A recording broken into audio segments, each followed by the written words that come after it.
The Spotlight on Frazee is brought to you by the Frazee Forum, your locally owned and operated newspaper serving Frazee and Vergas.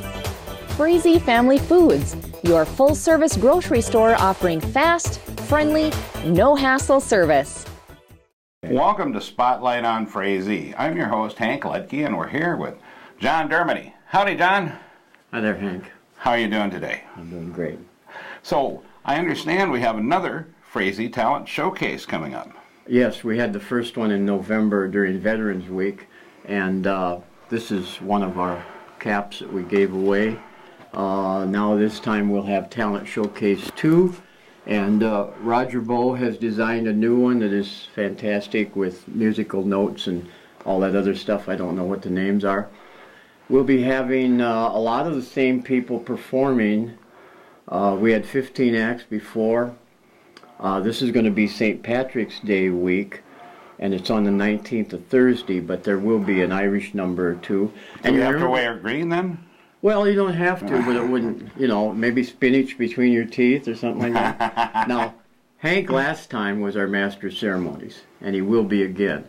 The difference is this time he'll be introduced as Mayor Hank O'Ludke, just to give him a little... Well, Hank, there's two kinds of people, Irish and those who wish they were. Mm-hmm. So we're going to have a great time, and the money raised, if we do get some donations, and it's going to be free will, it's no admission whatsoever. Refreshments are free, but if anybody wants to give a donation into the jars that'll be out, it's all going to go to the Becker County Food Pantry. And I think Mr. Behrens is going to try to make it, the director, so he could speak a few words. And Emily Callis, who has a project as Junior Miss Frazee, she will be speaking on that subject just briefly, and then she and her girlfriends will be dancing as part of the talent. Now, also, we're going to give a cash contribution to the deputy in Monoman. Yes, the council will be doing that, and Deputy Chris Dewey, who just, I guess, is now going to Denver for some additional rehabilitation. Mm-hmm. And that's, I look at the kids and everybody that showed up to work at the last one, and we had a great time. Yeah. And also, we're still celebrating the sesquicentennial. It's not over yet. We're still celebrating 150 years of being proud Minnesotans. Mm-hmm. And then also, besides St. Patrick's Day next week, we must not forget the Finlanders. No. And St. Urho. St. Urho, I think, is the 16th. Patron saint of Finland, who chased the grasshoppers out of Finland, out of the vineyards. Out of the vineyards. Yes. But this was just a ploy designed by some Finlanders in Minnesota to get at the brew before the St. Patty's Day. Yes, it certainly is. Well, we're going to have a great time, and we have lots of door prizes, including probably a couple dozen caps of various types, including Talent Showcase 2. Another Minnesota flag will be given as a door prize. Some wildlife pictures, you know who took those, and a lot of stuff. Now, what time is this going to start, John? 7 o'clock. Doors open at 6. In the event center? Yes, in the event center. And it'll go until about 9, maybe 9:10, 9:15. Great, Coffee, cookies, lemonade. Very simple, but we're going to have a ball. It's going to be bigger and better than last time. Bigger. Better. With that, we'll be right back with John here for another segment of Spotlight on Frazee. The Spotlight on Frazee is brought to you by the City of Frazee. When booking your special event, they invite you to the Frazee Event Center.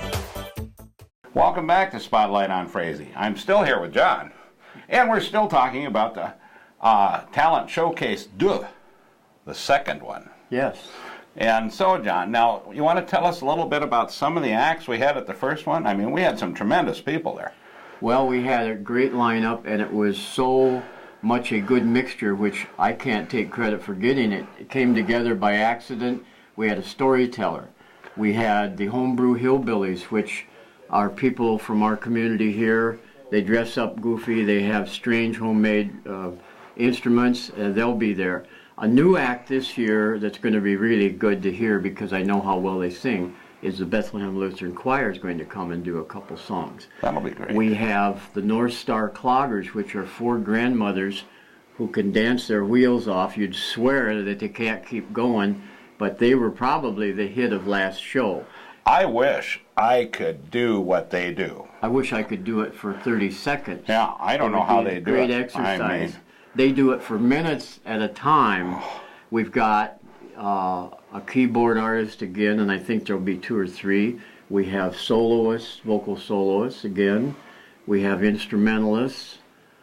And as I mentioned earlier, Miss Junior Miss Frazee, I may have the title mixed up, Emily Callis, and some dancers will do at least one number, and she also will speak to the hunger program that she works on. And we don't know quite. I think we'll have 4 or 5 more enter that I just don't know yet.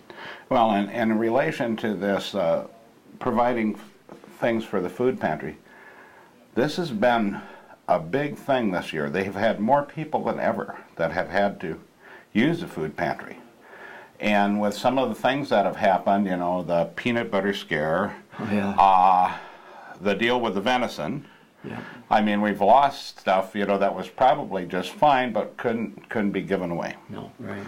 And we have a lot of people in this area that go out of their way to donate to help others. Mm-hmm. That's the great thing about rural Minnesota, or as I like to think of it, greater Minnesota, is that we put our hearts out there. They're on our sleeve. Mm-hmm. And it's all you out there in TV3 land that make this a better place to live. And, you know, it's interesting to see the little kids on up to the grandmothers come out there and perform. Oh yeah, we have some great ones, some showstoppers, and I think I must mention too, we begin the program with kind of everybody singing a song together, and we conclude, the finale will be all the artists who performed come up on stage, and we do another song with everybody singing together. And so the whole thing just kind of wraps up, and it's sort of a hug-a-thon, I guess. Mm-hmm. Well, it's great, you know, to see that energy all channeled in one direction. Yeah, it is. And then, of course, we've got other things coming up. It isn't too long, and spring's going to be here. And we're going to be looking at spring projects, John. You know, we've got work going on the river bottoms. We're going to be having a Minnesota conservation crew coming up here and cleaning out the canals and some of the culverts. And we're going to be able to do day canoe route trips out through the Fisher Century Farm. Great. And we're actually going to be able to establish a campsite out there this year because we're doing that. Also, at this point in time, we're looking for a lifeguard again for our city beach. So any of you out there that would like to earn $8.50 an hour, work 25 hours a week at beautiful Town Lake for about 8 or 9 weeks this summer, depending on the weather, please feel free to come to the Frazee City office or call 334-4991. And for an equal opportunity employer, you must be at least 16 years of age. I think that's pretty much it on that end. Well, I can remember when I was a kid visiting my grandparents. We were down at that lake every day. And it's even better than ever because of the picnic spots now. Yeah. Yeah, we've got the picnic spots, we've got the shelter, we've got the pier, and it's handicapped accessible. So, with that, we'll see you at the Frazee Talent Showcase 2, and we'll catch you next week on Spotlight on Frazee.